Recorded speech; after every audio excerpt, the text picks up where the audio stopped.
Hello students, my name is Prince Kumar Singh. I am fine and I hope you all also fine. I will teach you science and technology in class 8 whose first chapter crop production and management. Let's start. In previous classes we have discussed some portion of this chapter, like we will discuss types of crops: kharif crops, rabi crops, etc. Now we will discuss some crop plants and provider, मतलब कि crops के नाम और वे crops किन plant से मिलते हैं उनके नाम, और वे प्रोवाइड क्या करते हैं उनके बारे में हम जानेंगे। तो first crop name is cereal crops.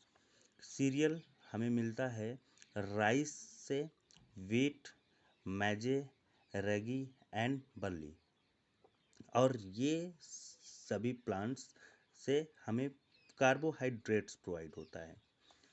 Next legumes, जो कि बीन्स, पीस, सोयाबीन्स, उड़द, लेंटिल एंड ग्राम से मिलता है, और इनसे हमें प्रोवाइड होता है प्रोटीन रिच फूड। ये जितने भी फूड होते हैं ये प्रोटीन इनमें अधिक मात्रा में होती है। नेक्स्ट है फाइबर क्रॉप्स, जो कि जूट, कॉटन, हेम्प से मिलता है, और इनसे मिलता है हमें फाइबर, जो जिनका यूज हम करते हैं क्लोथ्स बनाने में, कपड़े बनाने में हम फाइबर का यूज करते हैं। ऑयल सीड्स जैसे कि sunflower, soybean, mustard, groundnut and coconut, और इनसे मिलता है हमें ऑयल्स, प्लांट फैट्स। जो ऑयल्स मिलता है उससे हमें फैट्स मिलता है। नेक्स्ट है शुगर क्रॉप, जो कि sugarcane and beetroot से मिलता है, और इन प्लांट्स में carbohydrate in the form of sugar, carbohydrate मिलता है जो कि हमें शुगर के फॉर्म में मिलता है। नेक्स्ट है प्लांटेशन क्रॉप्स, जैसे कि T, coffee, rubber and coconut, और ये बेवरेजेस एंड रबर, इनसे बेवरेज और रबर मिलते हैं। नेक्स्ट है ट्यूबर्स, जो कि हमें पोटैटो एंड टोपिएको में मिलता है, और इनसे हमें स्टार्च मिलता है, स्टार्च प्रोवाइड होता है।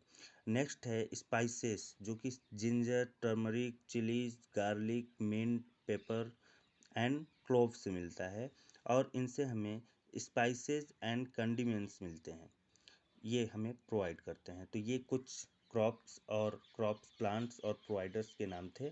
इनको आप केयरफुली पढ़ें और इसको लर्न करें। अब हम नेक्स्ट बात करते हैं basic agricultural practices in India. India में बेसिक खेती एग्रीकल्चर की प्रैक्टिस कैसे होती है इसके बारे में हम जानते हैं। To grow the crop successfully and have a bumper produce, farmers follow several practices step by step and use a variety of tools. India में फसल को के उत्पादन के लिए सफलतापूर्वक उत्पादन के लिए और एक अच्छा प्रोड्यूस करने के लिए, फसल को अधिक मात्रा में प्रोड्यूस करने के लिए फार्मर्स, किसान जो हैं वो कुछ प्रैक्टिस जो स्टेप बाय स्टेप और अच्छी क्वालिटी के टूल्स को फॉलो करते हैं, जिससे कि उनका फसल अच्छी मात्रा में, अधिक मात्रा में तथा अच्छी फसल का उत्पादन करते हैं। This practices are called basic agriculture practices और basic practices of crop production. और ये जो प्रोसेस होता है अच्छी क्वालिटी का टूल और जो स्टेप बाय स्टेप तरीके यूज करते हैं क्रॉप के प्रोडक्शन के लिए, ये प्रोसेस जो है, ये प्रैक्टिसेस जो है वो बेसिक एग्रीकल्चर प्रैक्टिसेस के नाम से जाना जाता है, या फिर basic practices of crop production के नाम से जाना जाता है। The tools use during farming are called agriculture implements. हम फार्मिंग के अंतर्गत जो टूल्स का यूज करते हैं, जैसे कि हम लोग बहुत सारे टूल्स का यूज करते हैं, आप लोग देखे होंगे, जैसे कि हम लोग प्लाइंग करने के लिए या टिलिंग करने के लिए प्लाऊ का यूज़ करते हैं, होई का यूज़ करते हैं या कल्टीवेटर। इन सब का यूज़ करके हम ज़मीन को प्लाऊ करते हैं, जोतते हैं, जिससे तो इन सब मशीनों का यूज़ करके हम उन्हें प्लाऊ करते हैं। तो ये जो हम फार्मिंग के अंतर्गत जो टूल्स यूज़ करते हैं, इनको हम एग्रीकल्चर इम्प्लीमेंट के नाम से जानते हैं। The basic agriculture practices include, जो बेसिक एग्रीकल्चर प्रैक्टिसेस होते हैं वो इंक्लूड होते हैं। हम आगे देखते हैं कैसे होते हैं। The first and important stage before growing a crop is the preparation of soil. हम सबसे पहला क्रॉप को ग्रो करने के लिए, उगाने के लिए हम सबसे पहला काम जो करते हैं वो होता है प्रिपरेशन ऑफ सॉइल, मतलब मिट्टी को तैयार करना फसल उगाने के लिए। विच means to turn the soil and loosen it for deep penetration of roots into the soil, enabling the roots of the breath easily। हम खेत को जोतते हैं, इसी को बोलते हैं प्रिपरेशन ऑफ सॉइल, जो कि हम इसलिए करते हैं, इसका मतलब ये होता है कि हम मिट्टी को ढीला करते हैं, लूज करते हैं, और उसे थोड़ा सा डीपली मिट्टी को उलट पलट करते हैं, जिससे कि जो क्रॉप की रूट्स होती हैं उनको ब्रेथ लेने में उनके रूट्स को ब्रेथ लेने में आसानी हो जाए और आसानी से वो ब्रेथ कर सकें।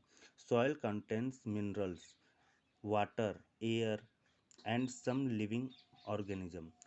मिट्टी में मिनरल्स होते हैं, पानी भी होते हैं, और एयर भी होते हैं, और कुछ लिविंग ऑर्गेनिज्म होते हैं। Such nutrients are absorb by plants, और ये सारे न्यूट्रिएंट्स जो है वो प्लांट्स के द्वारा एब्जॉर्ब करे जाते हैं मिट्टी से, सॉइल से।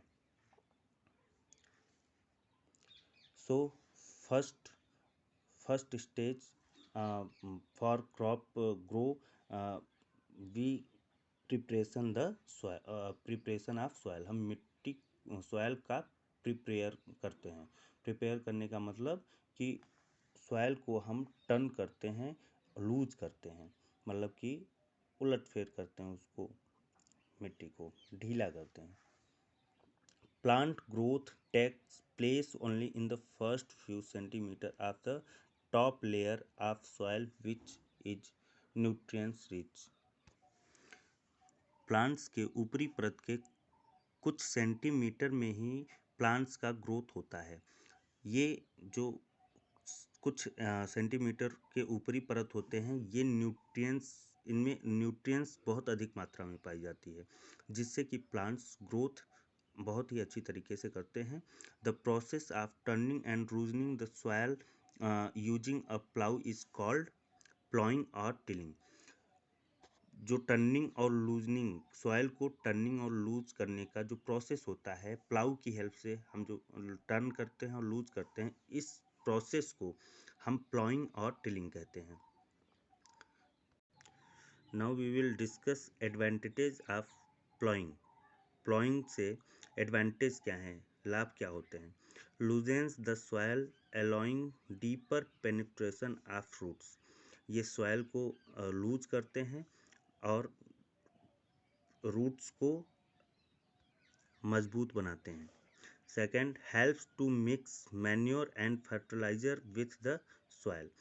हम क्रॉप को, फसल को अच्छे पाने के लिए मैन्योर एंड फर्टिलाइज़र का यूज करते हैं, जो कि प्लॉइंग की हेल्प से ये मैन्योर और फर्टिलाइज़र मिट्टी में मिक्स हो जाता है अच्छे तरीके से। Improve circulation of air in the soil, thus helping root cells to respire।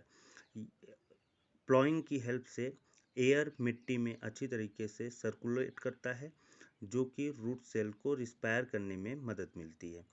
Helps in the growth of worms and microbes, thereby increasing soil fertilising. ये वर्म्स और माइक्रोब्स को ग्रोथ करने में हेल्प करता है प्लॉइंग, जिससे कि soil की फर्टिलिटी में बढ़ोतरी होती है।